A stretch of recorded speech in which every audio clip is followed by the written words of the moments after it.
পালায়ে গেছি, পুলিশ আমাকে খুঁজে পাচ্ছে না। আচ্ছা আমি বলি, ফার্স্ট অফ অল ইয়াসিন যেটা বললো আমার ব্যাপারে, পুলিশ নাকি আমাকে খুঁজে পাচ্ছে না।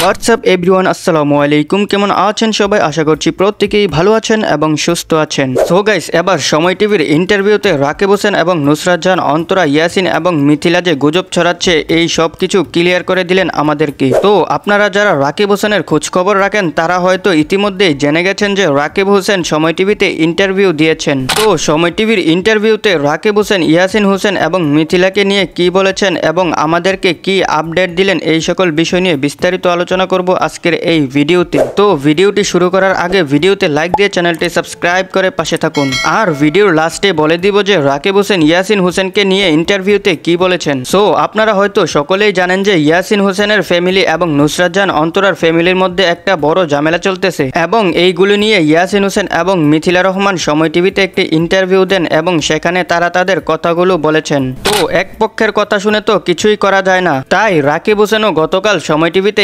ইন্টারভিউ দেন এবং সেখানে সবকিছু ক্লিয়ার করেন। তো রাকিব হোসেন একটি টিকটক ভিডিও আপলোড করে এবং সেখানে বলেন যে গুজবে কান দিবেন না, আমাকে নিয়ে অনেক মিথ্যা বলা হয়েছে, সবকিছুই আপনাদের সামনে ক্লিয়ার করা হবে। সো রাকিব হোসেন কিন্তু আমাদেরকে বললেন যে ইয়াসিন হোসেন গুজব ছড়াচ্ছে, আমরা যেন কেউ গুজবে কান না দেই।